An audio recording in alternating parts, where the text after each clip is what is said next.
The night the rain refused to stop was the night everything changed. People remember storms for the noise they make, but this one was quiet, as if the sky itself was holding its breath.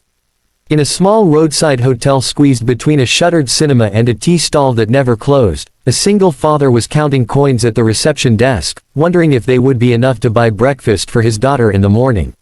He didn't know that by sunrise, strangers would be speaking his name with respect, and by the next night, a powerful CEO would be asking for him like a man searching for a lost truth.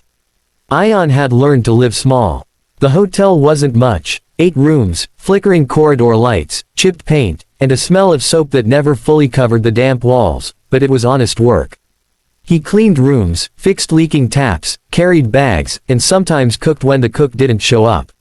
Since his wife had passed away 2 years earlier, the hotel owner let him stay in a narrow back room with his 6-year-old daughter, Zoya. She slept on a mattress by the window and believed the rain was the sky crying softly so children wouldn't be scared. That night, the lobby was nearly empty.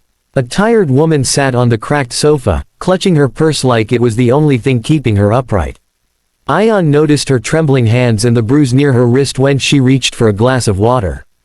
Before he could ask if she was okay, Zoya tugged at his shirt, her small voice cutting through the quiet. "Daddy, please help her. Children see things adults pretend not to." Ion looked again and understood. The woman's eyes kept darting toward the door, every sound making her flinch. She whispered that 2 men had followed her from the bus stop. She had nowhere else to go. The hotel was the first light she saw. The door creaked open moments later. 2 men stepped inside, their laughter too loud for the empty lobby. Their eyes locked onto the woman instantly.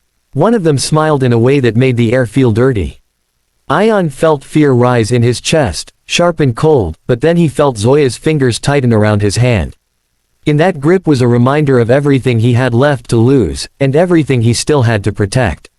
He told the men calmly that the hotel was full, that they should leave. They laughed. One of them shoved him aside. In that second, something old and buried woke up inside Ion.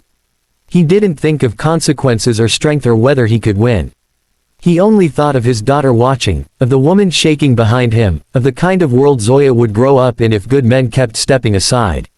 The struggle was fast and messy, the kind that leaves no room for heroics. Ion moved on instinct, using a chair, the edge of the counter, his own weight and determination. One man slipped on the wet floor and didn't get up. The other tried to swing wildly, but fear makes people careless. When it was over, both men were on the ground, groaning, and the silence that followed was louder than any storm.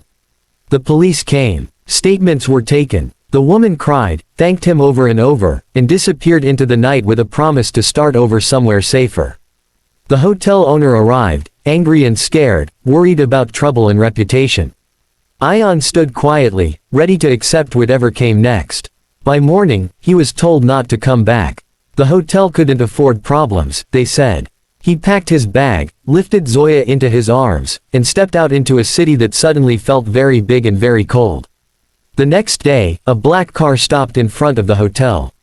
It didn't belong on that broken street. A man in a tailored suit stepped out, his eyes sharp, his posture calm and commanding. He asked for Ion by name. The owner stammered, confused. No one important ever asked for people like Ion. The man introduced himself quietly. He was the CEO of a security technology company, staying in the hotel the night before under a low profile. He had seen everything from the corridor camera feeds. He had watched a tired father choose courage over comfort, risk over safety. He said he hadn't slept since. They found Ion at a nearby shelter, sitting with Zoya, telling her a story about a brave bird that protected its nest. The CEO listened from a distance before approaching. He didn't offer money first. He offered respect. He said the world was full of trained guards who froze when it mattered, and full of powerful men who looked away. What he had seen was rare. The offer changed Ion's life, but not in the way people expect. It wasn't about a job title or a sudden fortune. It was about dignity. The CEO arranged proper legal support, a safe home, education for Zoya, and a position that valued Ion's instincts and integrity. He also invested in the small hotel, turning it into a safe stop for travelers who had nowhere else to go, hiring people who needed second chances. Months later, Ion stood in the hotel lobby again, freshly painted, warm, alive with quiet conversations. Zoya ran behind the desk, pretending to be the manager. The woman from that night sent a letter from another city, saying she was safe, working, free. Ion folded it carefully and placed it in his pocket like a medal. Some nights, when the rain falls gently, Ion remembers the fear, the moment he almost stayed silent. Then he looks at his daughter and knows why he didn't. Courage doesn't always wear a uniform or carry a weapon. Sometimes it's just a tired father in a small hotel, choosing to stand between danger and the innocent. If this story touched your heart, remember that one brave choice can change many lives. Like, share, and subscribe, because stories like these deserve to be told, and courage deserves to be remembered.